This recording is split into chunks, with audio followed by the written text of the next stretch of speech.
बिस्मिल्लाहिर्रहमानिर्रहीम। अस्सलामु अलैकुम व रहमतुल्लाहि व बरकातुहु। इस्लाम धर्मर लोकप्रियतार कारण कौन? यही विषयर पंचम अध्याय इस्लाम धर्म अनुजाई विवाह आज आपण मानक सम्मुखरे प्रस्तुत करिवा पई जाउछि एवं आशा करुछि जे मोर पूर्व वीडियो मानक जेपरी आपण प्रेम प्रशंसा एवं भल पाइबा देइछंती यही वीडियो मध्य आपण मानक प्रेम और भल पाइबा पाइबारे सक्षम हब एवं आपण माने निजर अजस्र प्रेम और भल पाइबा सह मोर यही वीडियो को पाछुटी नेबे। बंधुगण, इस्लाम धर्म अनुजाई करा जाइथिबा विवाह को निकाह कुआ जाए। यह एक पवित्र बंधन और आईनगत चुक्ति अटे जहाँ मुसलमान पुरुष और मुसलमान महिला मध्यरे संपादित हुए। यह एक सामाजिक चुक्ति होइथिले मध्य यार धार्मिक महत्व अति गुरुत्वपूर्ण अटे। यहाँ को इबादत मध्य कुहा जाइछि एवं निकाह पाई बर व कन्या उभयर सहमतिर आवश्यकता रहिअछि एवं पवित्र कुरान पाकरे विभिन्न जगार भिन्न भिन्न प्रणाली रे निकाहर विशेषत्व वर्णना करा जाइछि। निकाह एक महान पुण्य कार्य हेबा सह मानव जातिर अस्तित्व और बंचिबार माध्यम मध्य अटे। निकाह सर्वदा धार्मिक रीति और धार्मिक आदेश अनुजाई करा जिबा उचित। यहाँ द्वारा अनेक अनेक सुफल मिले। हदीस शरीफ रे वर्णना करा जाइछि जे जदि विवाहर उद्देश्य भल होइथाए त यही विवाह आशीर्वाद रो एक उत्सव होइथाए। आंबर प्रिय नबी हजरत मुहम्मद सल्लल्लाहु तआला अलैहि वसल्लम जीवन रु मृत्यु पर्यंत सबु क्षेत्र रे आंबर मार्गदर्शन करियछंती। मानव समाज रो गुरुत्वपूर्ण आवश्यकता मध्यरु निकाह अन्यतम एवं यही निकाह को नबी करीम सल्लल्लाहु तआला अलैहि वसल्लम निजर सुन्नत रूपे विवेचित करिछंती एवं इस्लाम धर्म अनुजाई निकाह एक इबादत एवं ईमान रो सुरक्षा रो एक माध्यम अटे। इस्लाम धर्म निजर अनुसरणकारी को यही अनुमति मध्य प्रदान करिछि जे निकाह पूर्वरु जड़े महिला और पुरुष इस्लामी नीति नियम अनुजाई परस्पर को देखि पारिबे। इस्लामीय प्रणाली रे निकाहर व्यवस्था अति सरल अटे। मुस्लिम विवाह मुख्यतः दुईटी जिनिस उपरे आधारित जथा निकाह व वलीमा। वलीमार अर्थ अटे विवाहर खुशी रे बर पक्षरु दिया जाउथिबा भोजी एवं निकाहर व्यवस्था अति सरल अटे।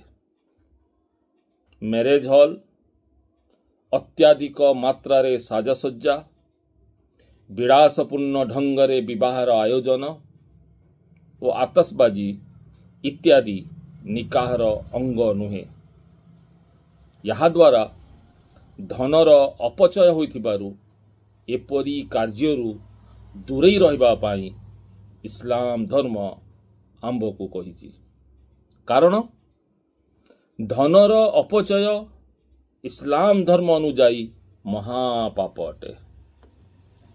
निकाहर आउ एक भाग अटे मेहर, जहाँ निकाह समय रे कन्यार स्वीकृति सह स्थिर करा जाए।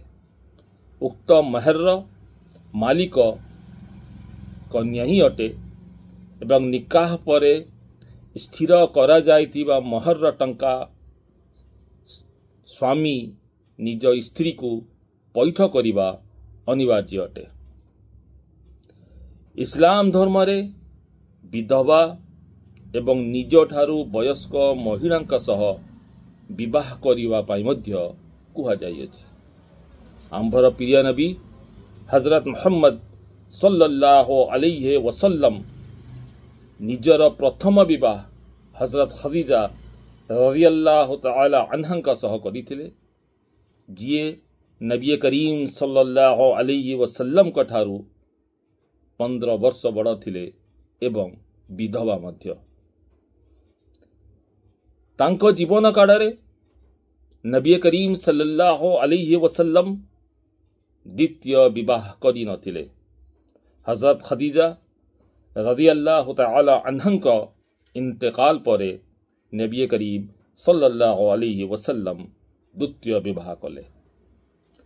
हदीस शरीफ रे लेखा जाइछि जे पवित्र नेक और गुणी महिला जीवनर सर्वश्रेष्ठ पुंजी अटे एवं युवक मानंकु हदीस शरीफ रे कुहा जाइछि जे दुनिया होउछि एक पुंजी एवं याहार सर्वोत्तम पुंजी अटे जड़े पवित्र और गुणी महिला। तेणु जड़े धर्मपरायण गुणी और नैतिक भावे सच्चोट महिला को निजर पत्नी भाव में ग्रहण करिबारे कदापि संकोच करंतु नाही। यही हदीस पाकरू यह स्पष्ट हो गला जे धन प्रति लोभ एवं सौंदर्य प्रति आकांक्षा विवाहर आशीर्वाद को निष्क्रिय कर दिए। इस्लाम धर्म धर्मपरायण गुणी एवं नैतिक भावे सचोट सह विवाह करिवार शिक्षा देइछि।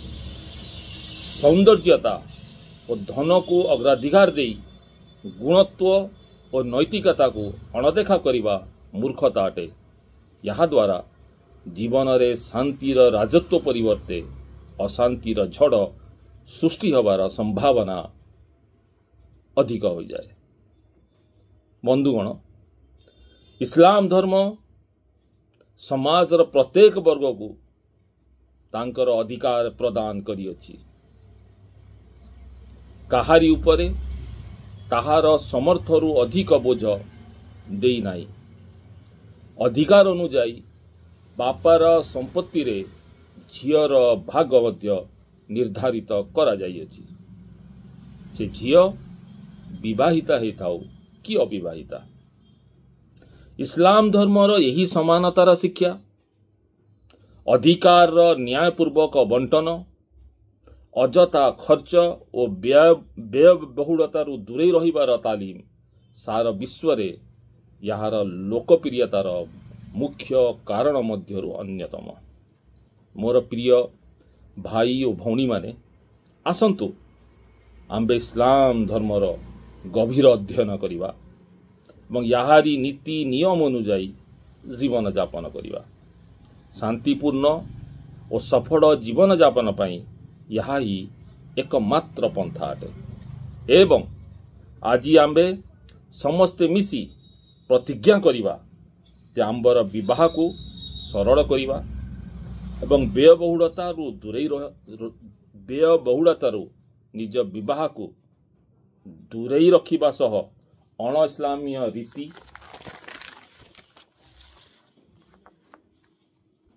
रु मध्य सुरक्षित रखिबा एवं नबी करीम सल्लल्लाहु तआला अलैहि वसल्लम का सुन्नत और आदेश अनुजाई निजर विवाह को संपन्न करिबा एवं जीवन यापन मध्य करिबा। मोर यही वर्णना आपण को किपरि लागिला कमेंट बॉक्स में निश्चय जणेबे एवं जदि यही परि वार्ता आपण माने सुनिबा पई चाहुचंती ताहारे मोर यही चैनल को लाइक एवं सब्सक्राइब निश्चय करिवे एवं यहाँ को शेयर मध्य करिवे। मु सैयद अब्दुल सुब्बू भद्रक ओडिशा रु कहूची। अल्लाह हाफिज।